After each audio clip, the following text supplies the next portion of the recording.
আরা প্রথম বলতে আরা যে সময় জাল তুলি এ সময় রাত 9টা পর্যন্ত যাই এ সময় বোট একটা নাই ফিসি দিয়ে একটু না জার্গো শব্দ জার্গো ফুল সালুত না যায় আইনো পরে কিছুক্ষণ মানে 2 মিনিট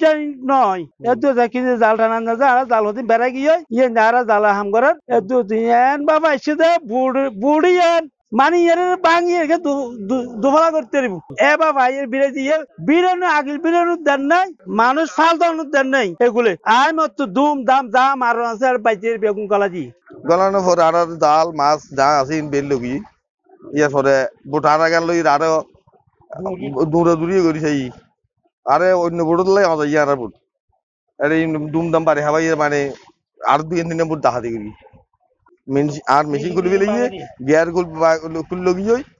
দুজনের পর আর এনে সারি দিয়ে তেল আছে তেল লগি হই হয় ત્યાં তো 2000 মাছ লগি হই জাল লগি গিয়ে 10 পিস দড়ি মারধর শুরু করি আমাদের মারি ফাটাই ফেলাইছে ভিতরে পিছনে কলের ভিতরে ঢুকাই মাস্টার সব লই গেছে আমাদের তেল লই গেছে ইঞ্জিন ভাঙচুর করি রাখি তারা চলে গেছে মোবাইল টোবাইল সব নিয়ে গেছে আমাদের মোবাইল ছিল সব নিয়ে গেছে যে আমাকে আঘাত করছে মারছে আমাকে মারছে এটার জন্য আমি হাঁটতে পারি না যেটা ফাটি গেছে এগুলো সব আচ্ছা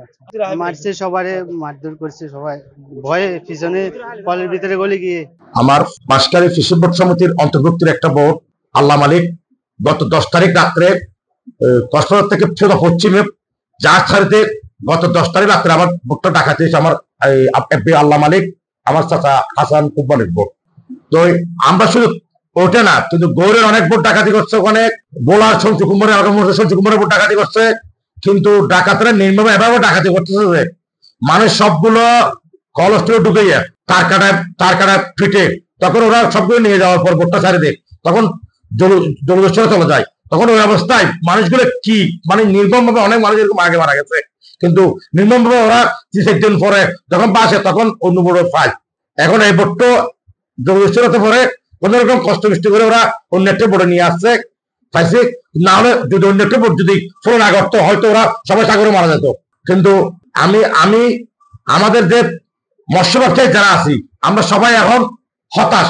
শুধু জলদস্যুদের কারণে।